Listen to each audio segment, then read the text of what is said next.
understand about economic development is that the first two things that you're concerned about are business retention and expansion, because those are, if you will, the most bang for your buck.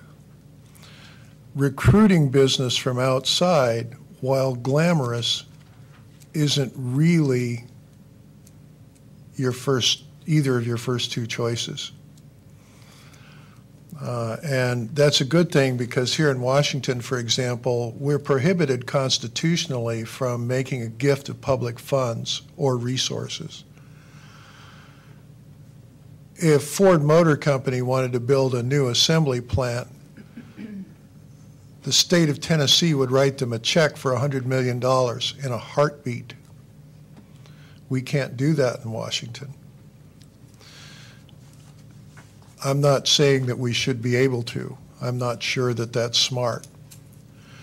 But the point is that the little piece of economic development that we want to do will partner us more effectively with the Columbia River Economic Development Council, which is a regional economic development council that is quite well funded and very professional. And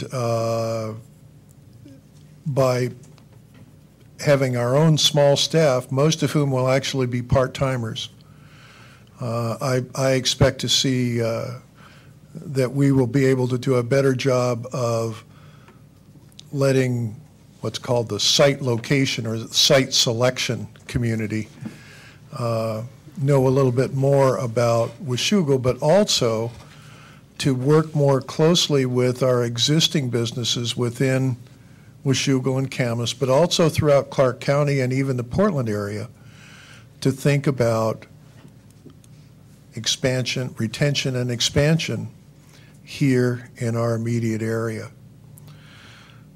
So I think it's important that we become members of Columbia River Economic Development Council, which we have not been for as many years as I know, and also to have our own small staff operation and probably our own website that will advance the interests of economic development here in East Clark County. Yes, sir. Yeah, I'd like to make a couple of comments. One is I was very proud to be able to help drive the fire truck back from Ohio. We went back on Tuesday afternoon, or Tuesday morning we left and flew to Reno, to Vegas, to Columbus, Ohio. And on Wednesday morning we went out and did the final check on the fire truck, and by 1 o'clock in the afternoon we headed out across the I-70 and ran into a couple of minor problems that we took about 5 hours at different shops trying to get it fixed, and determined that it was just a couple of gauges that were bad.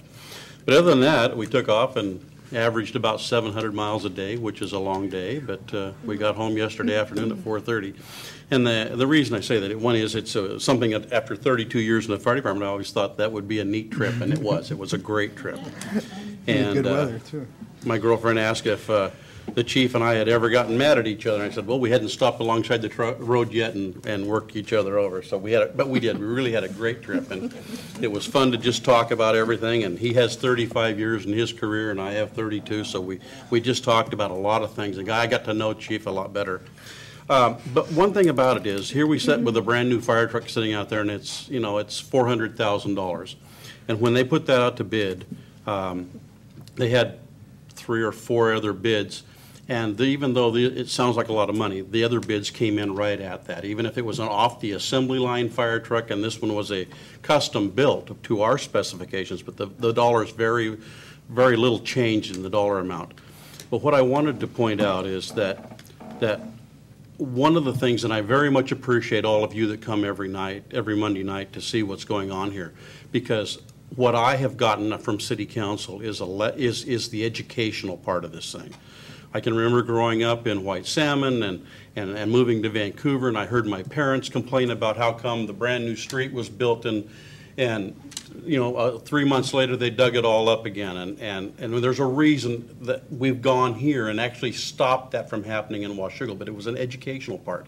And so what I'm pleased about is that with you guys sitting here is that we can explain to you that even though Columbia Gorge Humane Society has an 84% cut in the proposed budget, and we're asking the employees to take a wage freeze. Everybody has to understand that we play by a different set of rules in where the funding sources come from.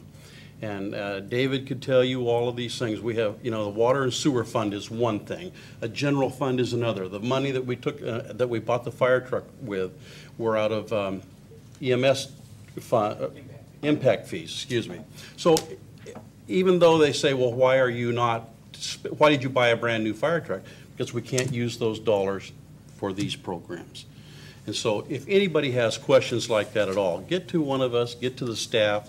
RJ probably is by far and away, he deals with those numbers on a daily basis. But thank you for coming and learning about what goes on here, because that's what we are all here doing, is we're learning as we go. We all have ideas that we think we can change the world with up here, and it doesn't work that way.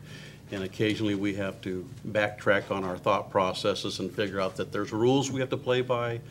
There's funding sources that we have available to us that other entities don't. So that's one of the things we all have to learn here. So. Well, I have some comments as well, and Mayor Pro Tem? oh, I'm sorry. Yes, go ahead. Yes. I want to save the best for last, so. Oh, yeah. First of all, I wanted to thank Councilman Delavar for explaining the results of his research, especially that part of it on the economic situation of the country, which, of course, applies to us. We're not much different than the country is. In fact, we're probably worse off here in Clark County than the country is at this point. Through my own independent research, I've come to similar conclusions on where we are in 2011. It's going to be a tough year. 2012 is not going to be any better and probably worse. And it's a little hard to predict beyond that, but indicators are not good. There's not a lot out there that suggests that it's going to be good, and there's a fair amount of information that suggests that it's going to be not good, even bad. So with that in mind, as we approach the budget, I'm looking for what is the mission of this city. And I don't think it's been very well defined so far. And I'll give you a couple of examples. We are engaged in supporting social services through cash donations, which go to the director's salary of a private organization, and through free rent in a building that we maintain. Social services is a county mission, not a city mission. Certainly not a city this size. We're involved in supporting community education. As an educator, I like that idea. As a city councilman, I have to recognize that that's the mission of the school district, not the municipality. And I'm looking at the budget and looking for other areas like this to see how we can focus our resources on our primary missions and accomplish them. Then if there's anything left over, we can talk about supporting other things. But we need to focus at this point because we've still got a 236. Thank you. $236,000 budget deficit. And I agree with